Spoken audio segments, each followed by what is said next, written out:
Hello, I'm the Nostalgia Critic. I remember it so you don't have to. You know, you can be too old for a lot of things, but you're never too old to be afraid. And our childhoods proved it. We had to put up with clowns and boogeymen and all sorts of ghosts and goblins when we were growing up. So, being the month of Halloween, I've decided to take a look back at the top 11 scariest nostalgic moments of all time. Why top 11? Because I like to go one step beyond. So, get ready to cover your eyes and hide under the couch. This is the top 11 scariest nostalgic moments.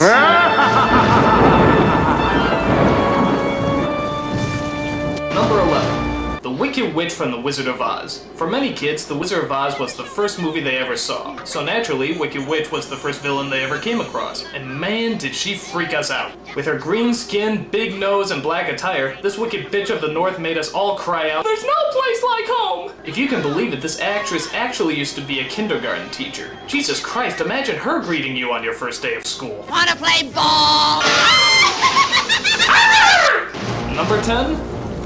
The tunnel scene from Willy Wonka and the Chocolate Factory. For the most part, Willy Wonka is just an innocent story about a boy who wins a golden ticket to a factory of wonder and imagination.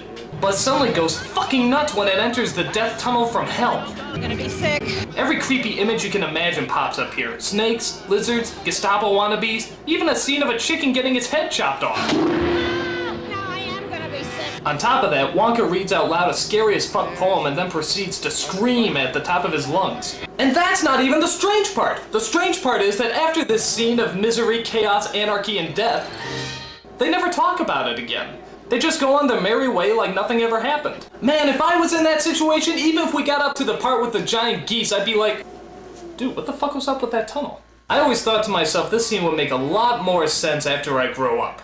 Well, I'm grown up now, and it still makes no fucking sense! So what's the deal, Wonka? There's no earthly way of knowing What are you talking about? which direction we are going. What's... Not a speck of light is showing, so the danger must be growing. Are the fires of hell a-glowing? Is the grisly reaper mowing? Yes, the danger must be growing, for the rowers keep on rowing. And they're certainly not showing any signs that they are slowing! Number 9. The villain song from Care Bears in Wonderland. Now I know what you're thinking, how can a Care Bears movie possibly be the least bit scary? Well, I'm glad you asked. There's an especially gay moment where the villain of the movie sings a ukulele song about Wonderland, because, frankly, villains need more ukulele songs. The song itself is pretty lame when all of a sudden this happens. Did you see it? Did you see it? Watch it again in slow motion. Holy fuck, what is that? It looks like something Charles Manson would shit out. And because the scene goes by so fast, it doesn't just scare us, it scares us on a subconscious level. I always said if you watch Care Bears long enough, you'll see the face of the devil, but I didn't think you could actually freeze frame it. Number 8. The Headless Horseman from The Legend of Sleepy Hollow. This is the epitome of a gothic cartoon. It has great atmosphere, creepy visuals, and a dark storyline. But it's the Headless Horseman that everyone remembers, with his creepy laugh, flaming pumpkin, and of course the absence of a certain facial feature. He gave us all the willies, but this scene in particular got us all creeped out. The Headless Horseman. He had every kid ducking for cover. Number 7. The Snake from Beetlejuice. Even though Beetlejuice was a comedy, it was filled with ghastly images that made kids jump joyfully out of their seats. The creepiest scene being when Beetlejuice transforms into a snake and starts tossing people around the room. We come for your daughter, Chuck. It was big, dark, creepy, and made us all shit ourselves with fear. This snake had us all rattling under the covers. He likes it. Number 6. Ghostbusters. Just Ghostbusters. Everything about these films had creepy written all over it. And when your job requires you to do nothing but hunt down ghosts and goblins that plague your town, chances are you're gonna see some scary stuff. The two scariest scenes in particular are when Sigourney Weaver is transformed into a ghostly demon. Am I the only one that feels like this hand's copping a feel? And the scene where her baby is taken away by a spiritual nanny played by Peter MacNicol. Peter MacNicol is already pretty scary. Now imagine him in drag trying to play a Mary Poppins pedophile from hell, and you got yourself a pretty nasty image. Whichever scene scared you the most, the Ghostbuster movies definitely rate a 9.5 on the scary shit-o-meter. Number 5. The Child Catcher from Chitty Chitty Bang Bang. Good God, was this guy creepy. When your parents said stay away from strangers with candy, this is probably the person they were talking about.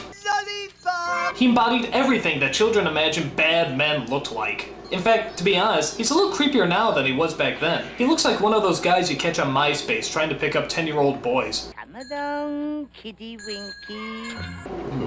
Whatever reason he creeps you out, he's one bad customer. And my guess is he'll be ringing your doorbell reading a court-required notice sometime soon.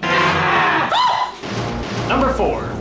Large Marge from Pee-wee's Big Adventure. This is a funny movie whether you're a kid or an adult. However, there's one scene that just comes out of nowhere. It involves a truck driver named Large Marge who starts telling a ghost story about the worst accident she's ever seen. And when they finally pulled the driver's body from the twisted, burning wreck, it looked like this. What the hell was that? She's just telling a story all the same. I mean, it just comes out of nowhere and catches everybody off guard, even the adults. We find out later that the Large Marge that Pee-wee was riding with was actually... Whew, at least I don't have to see that sequence again. Ah! Can we cut to a less frightening part of the movie?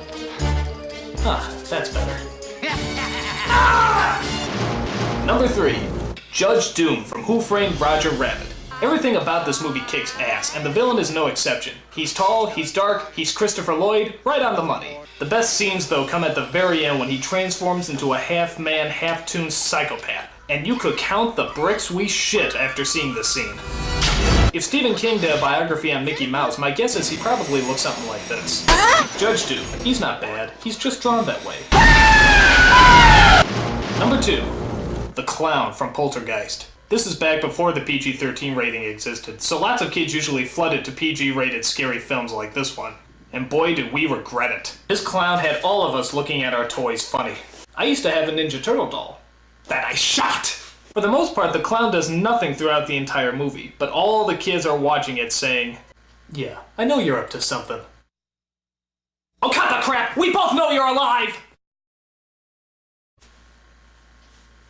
We had to wait the whole entire movie for this thing to do something. And even though we waited an hour and a half for it, we still weren't ready.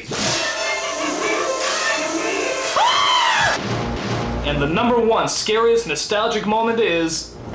the Banshee from Darby O'Gill and the Little People. With her ghostly image, hideous complexion, and terrifying howl, the Banshee was one of the scariest images that no kid should ever have to see.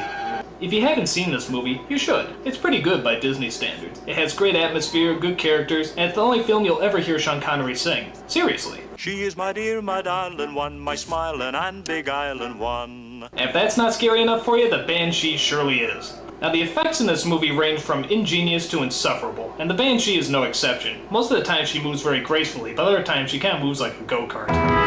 In fact, she's not even on screen for very long. The rest of the scene focuses on the death coach, which is pretty damn creepy too. But it's the eerie presence of the Banshee that gets our blood boiling, even to this day. In fact, there's one scene at the end that still continues to scare the shit out of me, even to this day. In fact, I usually end up running out of the room screaming. I'm so terrified, I don't even get to finish the rest of the scene. But not today. Today, seeing how it's Halloween, I'm gonna stand up for myself, gonna confront my fears, and I am gonna watch this scene all the way through. There's that creepy howling outside. There he goes, about to open the door. Here it comes!